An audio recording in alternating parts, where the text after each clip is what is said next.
भारतीय न्यूज में आपका स्वागत है। मैं हूं शिखा। आइए देख लेते हैं आज की खास खबर। 2 साल बाद भी फूटे कारम बांध की नहीं ली सुध। बांध से प्रभावित आदिवासी परिवार आज भी पहाड़ी पर खुले आसमान के बीच कर रहे हैं जीवन यापन। डूब प्रभावित परिवार के बच्चे 2 साल बाद भी जान जोखिम में डालकर 5 से 7 किलोमीटर दूर शिक्षा प्राप्त करने को मजबूर। धार जिले की धर्मपुरी तहसील के अंतर्गत जल संसाधन विभाग द्वारा 305 करोड़ रुपए की लागत से बनाए जा रहे कारम बांध में विभाग के आला अधिकारियों तथा संबंधित ठेकेदार की घोर लापरवाही उस समय सामने आई जब 11 अगस्त 2022 की दोपहर को निर्माणाधीन बांध से रिसाव होने लगा। इस बात से विभाग और ठेकेदार अनजान थे, लेकिन क्षेत्र के जागरूक नागरिक ने बांध के रिसाव की वीडियो बनाकर सोशल मीडिया पर वायरल की। यही वायरल वीडियो धार कलेक्टर डॉक्टर पंकज जैन तक पहुंचा।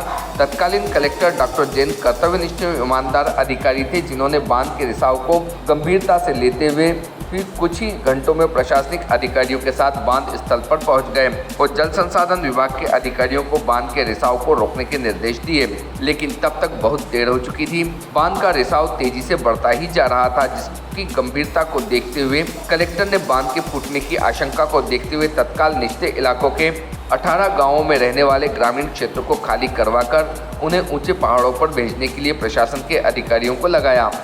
कारम बांध की भयानक होती स्थिति को देख प्रदेश की शिवराज सरकार के माथे पर भी चिंता की लकीरें खिंच गई। अथक प्रयासों के उपरांत भी बांध को बचाया न जा सका और 14 अगस्त 2022 की शाम को आखिरकार कारम बांध को फोड़कर पानी निकाला गया। इस दौरान बांध के तेज बहाव में निचले इलाकों में रहने वाले आदिवासी परिवारों की खड़ी फसल, मकान, झोपड़ी इत्यादि बह गए।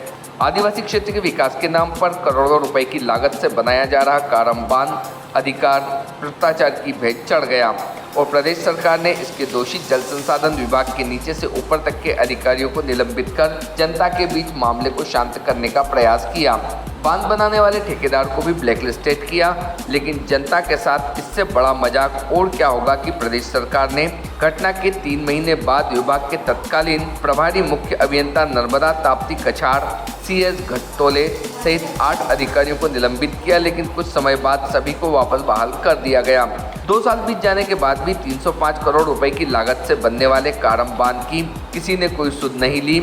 आज भी इस बांध से प्रभावित 18 गांवों के गरीब आदिवासी परिवार खुले आसमान के नीचे जंगली जानवरों के बीच बड़ी कठिनाई में अपना जीवन यापन कर रहे हैं, जिसकी सुध लेने आज तक कोई भी अधिकारी नहीं पहुंचा। कारम बांध से धर्मपुरी तहसील के 42 गांवों के किसानों की भूमि सिंचित होनी थी। कारम बांध का ठेका दिल्ली की ANS कंस्ट्रक्शन कंपनी को दिया गया था, लेकिन उक्त कंपनी ने यह ठेका ग्वालियर की सारथी कंस्ट्रक्शन कंपनी को पेटी कॉन्ट्रैक्ट पर दे दिया गया था। आप इससे अंदाजा लगा सकते हैं कि किस प्रकार जल संसाधन विभाग ने इतने बड़े बांध में कितनी बड़ी लापरवाही की है कि बांध के निर्माण के दौरान बांध पर कोई टेक्निकल अधिकारी उपस्थित नहीं रहता था और जल्दबाजी में ठेकेदार द्वारा इस कार्य को अंजाम दिया जा रहा था, क्योंकि अनुबंध के हिसाब से 2018 में इस बांध का कार्य शुरू कर 2021 तक पूर्ण किया जाना था, किंतु 1 वर्ष का कार्यकाल बढ़ा दिया गया और 2022 में इसे पूर्ण होना था। इसी जद्दोजहद में बांध के निर्माण की गुणवत्ता को अनदेखा कर 75% कार्य पूरा कर दिया गया था। क्षेत्र में हो रही बारिश की वजह से बांध में पानी का लेवल भी बढ़ रहा था। बांध के ढह जाने के 2 साल बाद भी उसका दंश आज भी बांध के समीप निचले इलाकों में रहने वाले गरीब आदिवासी भोग रहे हैं। बांध के फूटने के बाद बाढ़ प्रभावित आदिवासी किसान परिवार 2 साल बाद भी अपनी खेती बाड़ी गंवाकर मजदूरी करने को मजबूर हैं। कारम बांध प्रभावित परिवार की माने तो बांध के टूटने से उनका सब कुछ खत्म हो गया। खड़ी फसल के साथ साथ उपजाऊ जमीन की मिट्टी बह गई और रेती पत्थरों से जमीन खत्म हो गई। सारे अधिकारी यहां आकर आश्वासन तो दे गए थे, मगर वापस आज तक पलट कर नहीं आए। प्रभावित ग्रामीण इतने आक्रोशित हैं कि उन्होंने सरकार को चेतावनी देते हुए कहा कि यदि उनकी समस्या का हल नहीं निकला तो बांध का काम फिर शुरू नहीं करने देंगे। क्षेत्र के पूर्व विधायक पाचीलाल मेड़ा ने आरोप लगाया कि कारम बांध निर्माण में मंत्री संतरी भाजपाई सभी ने करोड़ों रुपए की बंदरबाट कर ली, जिसका खामियाजा हमारे आदिवासी भाई बहन अपना सब कुछ खोकर भुगत रहे हैं। जब इस संबंध में प्रशासन का पक्ष लेने के लिए जल संसाधन विभाग के डिवीजन क्रमांक 1 के कार्यपालन यंत्री SS चौहान से चर्चा करते हुए कार्यालय पहुंचे, जहां कार्यपालन यंत्री श्री चौहान उपस्थित नहीं थे। भारतीय न्यूज के लिए धर्मपुरी से जफर अली के साथ धार से साबिर खान FM की रिपोर्ट। चंद्र मोहरे, मैं बैसाखों में रहने वाला हूं और ये डैम बनने के कारण जो हमारा स्कूल था यहीं था और डैम बनने के कारण हमको स्कूल तो 4-5 किलोमीटर दूर जाना पड़ता है और वो पहाड़ी के रास्ते जाना पड़ता है, इसलिए काफ़ी खतरा बना रहता है। पैदल आना जाना पड़ता है। हाँ। क्या नाम है? घनश्याम कवार। आज 2 साल बाद क्या स्थिति कारण लगी? 2 साल पहले यहाँ से जो तालाब का पानी था निकासी कर दिया था।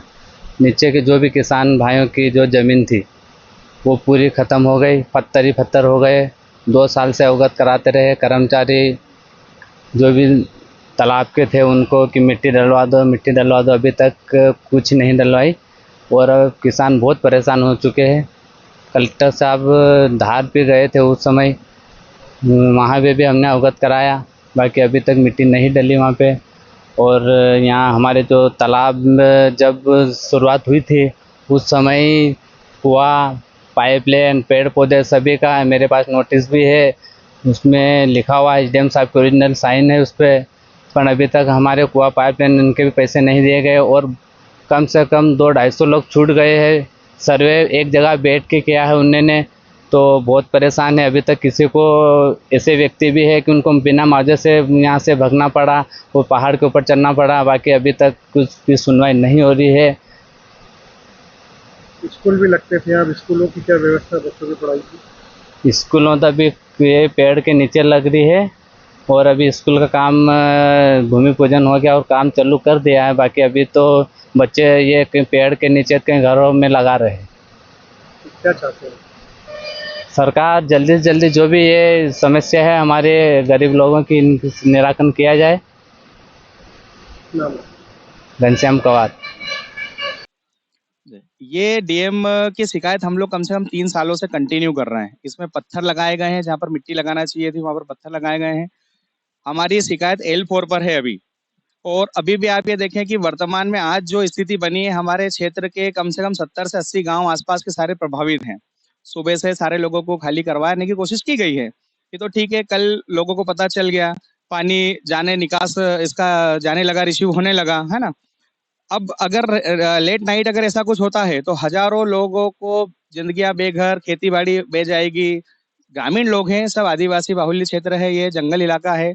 यहाँ पर अधिकतर लोग कृषि पर निर्भर हैं, ज्यादा से ज्यादा लोग कृषि करते हैं। ग्रामीण गरीब लोग हैं, मजदूरी करते हैं, उनकी आजीविकाओं पर बहुत प्रभाव पड़ेगा।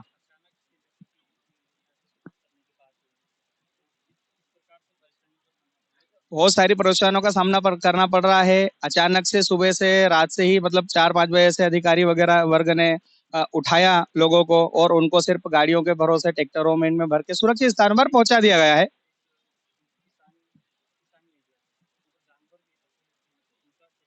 बिल्कुल, पशुओं को तो कोई नहीं पूछ रहा है। लोग भेड़ पालन करते हैं, बकरियां पालन करते हैं, घरों पर भैंसे भी हैं, दूध का व्यापार भी होता है उन्हीं चीजों से। और अधिकतर ये पूरा ग्रामीण एरिया है और गांव के लोग जो है कृषि पर ही निर्भर है।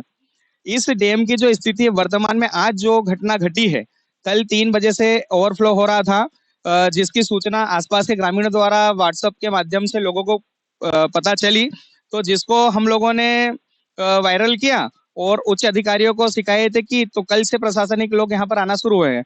वर्तमान में मैं एक बहुत बड़ी बात अभी आपको बताना चाहूंगा। ये जो स्टीवर अभी भी बन रहा है, अभी तो पहला साल है, ये 52 फीट की हाइट है इसकी, मीटर में 52 मीटर की हाइट है और 800 मीटर में ये फैला हुआ है। 300-350 मीटर की चौड़ाई है इस बांध की। 304 करोड़ का प्रोजेक्ट है। इतना शासन ऊपर से इतना सब दे रहा है, उसके बावजूद भी यहाँ के जो भ्रष्ट अधिकारी हैं, उन लोगों ने इसको पूरी तरह से कम से खोखला बनाया है। पहली बारिश में ही अगर लीकेज हो गया है, आप सोचिए कि आप 40-50 साल चल पाएगा। और सबसे बड़ी बात, आज हम ग्रामीण लोगों की सबसे बड़ी समस्या ये है कि ये तो पहला ही वर्ष था, 2-4 साल बाद ये स्थिति होगी तो क्या होगा? बह जाएंगे, मरेंगे। हजारों लोगों की जानों को खतरा है, जानवरों को, इंसानों को, उनके रोजगार को, सभी को खतरा है। हम ये चाहते हैं कि जितना हिस्सा 80 से 90 मीटर का जो हिस्सा जो बह रहा है, जो डैमेज हो रहा है, कम से कम उतना हिस्सा हटाया जाए और उसको जमीन से वापस नीचे से फिर से बनाया जाए और उच्च अधिकारियों की निगरानी में एक अच्छी समिति बनाकर उसकी निगरानी भी की जाए। ऐसे ही मैं प्रशासन से मांग करता हूँ। तो मैडम जी, कारम डैम को थोड़ी बाद 2 साल पूरे हो गए, क्या कुछ स्थिति है क्षेत्र की? कारम डैम जब से फूटा है तब से आज तक प्रशासन ने यहाँ की सूद नहीं ली, नहीं यहाँ के किसानों का भला किया है। किसानों को जो मकान टूटे हैं आज तक उनको मकान भी नहीं बना के दिए। मकान डैम बनने के पूर्व उनको जमीन के बदले जमीन देना था, मकान के बदले मकान बनाने की बात करी थी और वयस्क पुत्रों को 5 लाख का पैकेज देने की बात कही थी, पर आज तक उनको नहीं पैकेज मिला और न ही किसानों को उचित मुआवजा दिया गया, नहीं डबल सर्वे करने की जो बात करी थी कि डैम फूटने के बाद में सर्वे करेंगे, वो भी नहीं हुआ। और आज वो जो लोग यहाँ से जबरदस्ती प्रशासन ने उनको डंडे मार मार के पुलिस के द्वारा भगाए, आज वो लोग जंगलों में रहने के लिए विवश हो गए हैं, जहां पर जंगली जानवरों के साथ में सामना करना पड़ता है। वहां पर बिजली नहीं है, पानी भी नहीं मिलता उनको, रोड की व्यवस्था नहीं है और जो स्कूल और अस्पताल थे उनके भवन भी तोड़ दिए हैं। और आज जो बच्चे 200-250 बच्चे जंगलों से निकल करके जहां तहां पढ़ रहे हैं, उनको रहने की व्यवस्थाएं भी नहीं। इस प्रकार से प्रशासन को जो उनका फायदा दे करना था किसानों का वो नहीं किया और 305 करोड़ की योजना को इन्होंने पानी में बहा दिया। आज हमने सुना है कि 300 करोड़ का घोटाला तो इन्होंने किया, ये जो आप देख रहे हैं आपके सामने जो मिट्टी के ढेर लगे हैं, ये सिर्फ 4-5 करोड़ का काम इन्होंने किया, बाकी 300 करोड़ के आसपास इन्होंने कागजों पे निकाल करके घोटाला करा है और खा गए। प्रशासन, मंत्री संतरी इनके और कुछ अधिकारी और ठेकेदारों ने मिल करके 300 करोड़ का घोटाला किया।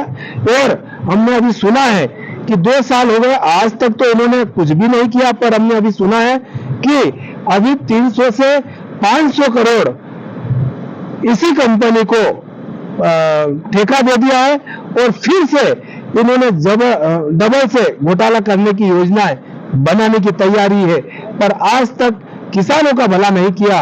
वो जो आदिवासी किसानों को जिनको व्यवस्थाएं देना थी उनको व्यवस्थाएं तो नहीं दी, परंतु हमको पता लगा है कि फिर से ये डैम के नाम से 500 करोड़ स्वीकृत हो चुके हैं। अब कौन किस प्रकार से ये घपला करेंगे आगे या किस प्रकार से घोटाला करेंगे आगे हम देखेंगे, परंतु हम ये चाहते हैं कि सबसे पहले उन दर किसान जो भटक रहे हैं उनको व्यवस्थाएं देना चाहिए, मूलभूत आवश्यकताएं उनकी पूरी करना चाहिए। यही मेरा निवेदन आप सबसे, प्रशासन से और माननीय मुख्यमंत्री जी से। पाचीलाल मेड़ा, पूर्व विधायक धर्मपुरी। आपके गांव, शहर, प्रदेश और देश की चुनिंदा दिलचस्प खबरों को पाने के लिए सब्सक्राइब करें भारतीय न्यूज़ चैनल को और बेल आइकन दबाना ना भूलें। खबरें पसंद आए तो लाइक और शेयर ज़रूर करें।